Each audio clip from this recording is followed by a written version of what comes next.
I'm Myra Ferguson for CreativePro, and in this video I'd like to show you how to quickly place all of the pages of a PDF onto separate pages of an InDesign document.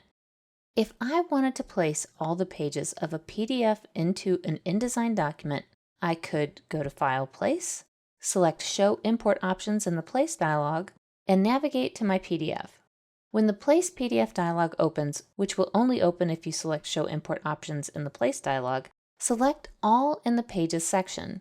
I can also select some crop options and whether or not the background is transparent.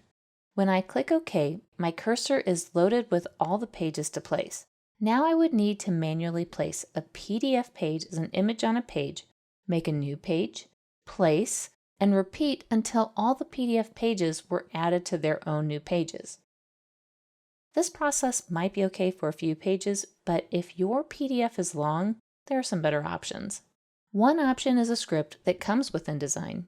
Go to Window, Utilities, Scripts. When the Scripts panel opens, go to the Place Multipage PDF script inside the Application folder's Samples folder. Let's try placing the PDF again. Double-click on the script, navigate to our PDF, and if we're already in a new document, tell the script where to start adding the PDF pages. With just that little bit of instruction, the script has now added each page of the PDF to the document by creating additional pages to accommodate all the PDF pages. This approach is much more efficient, especially if you have a PDF document with a lot of pages. There is another script that can do even more than this one. It's free and is called Multipage Importer. Download and install the latest version. If you're not sure how to install a script in InDesign, see the CreativePro article, How to Install Scripts in InDesign. Once it's installed, you can run it from the User folder in the Scripts panel. Double-click it and select our PDF. The Import Multiple PDF Pages dialog will open. Here you have a lot of options that you can set: page selection, reverse order, and where to start placing the pages. You can also select Map to Doc Pages, which opens up the Map Pages dialog to let you determine which page from the PDF appears or doesn't appear on which page of the InDesign document.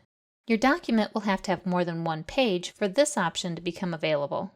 There's also sizing options that let you fit to page, keep the proportions, and/or bleed the fit page. You can manually set the scale of the imported page when fit to page is deselected.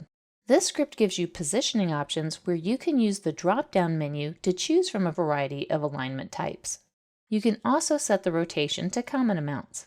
Horizontal and vertical offsets are also very handy. In the Placement Options section, you can set how the content is cropped, whether the pages are placed on a new layer, whether to ignore font and image errors, and if the background from the PDF should be transparent. Once everything is set, click OK. We can see that the Multipage Importer script put all of our PDF pages on new pages with all of our settings. Let's go back to this other document to compare what Place Multipage PDF did versus Multipage Importer. I'll go to Window, History to see each step. The Place Multipage PDF script placed content and inserted pages. Let's go to the document where we ran Multipage Importer. You can see that this script did significantly more. So if you need to place each page of a PDF, especially if there are a lot of pages, and if you need to customize the placement of the content, try using the Multipage Importer script. I'm Myra Ferguson, and I hope this tip helps you choose the best approach for placing all the pages of a PDF in your InDesign document. Well, I hope you enjoyed this video. If you did, be sure to give it a like and subscribe to our channel. And for thousands more how-to articles and tutorials, visit our website, creativepro.com, and become a member today. Thanks for learning with us.